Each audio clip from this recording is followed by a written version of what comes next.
রাজ্যের সাংস্কৃতিক পীঠস্থান রবীন্দ্র ভবন আর তার গা ঘেঁষেই চালু হলো নাইট ক্লাব।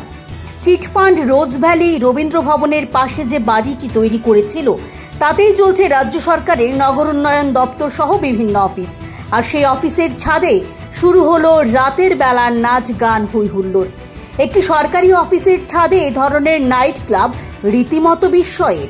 তার চাইতেও বড় ধরনের বিস্ময় রবীন্দ্র ভবনের পাশে এই ধরনের নাইট ক্লাবের অনুমোদন দেওয়া।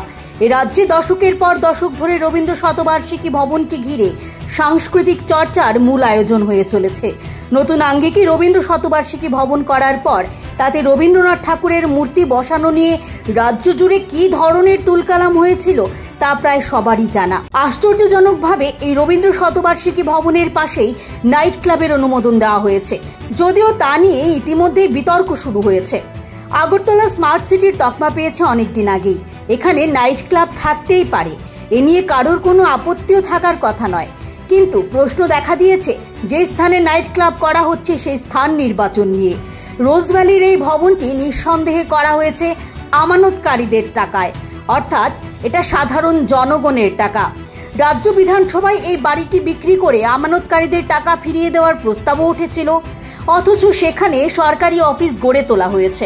আর এবার সেই সরকারি অফিসের ওপরেই নাইট ক্লাব।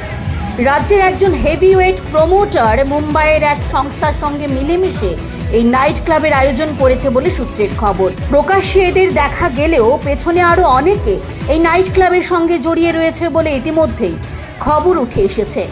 কোনো একটি সরকারি কিংবা বেসরকারি সাংস্কৃতিক অনুষ্ঠানের আয়োজনে ঢিলছোড়া দূরত্বে থাকা নাইট ক্লাব থেকে কোনো ধরনের বেলাল্লাপনা ছড়িয়ে গেলে অবস্থাটা কি হতে পারে তা সহজেই অনুমেয়।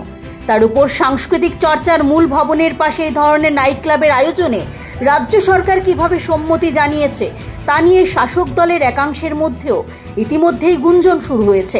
এদিকে আবার রাজ্য সরকার নেশামুক্ত ত্রিপুরা গড়ারও স্লোগান তুলছে। ব্যুরো রিপোর্ট, সন্ধান ত্রিপুরা।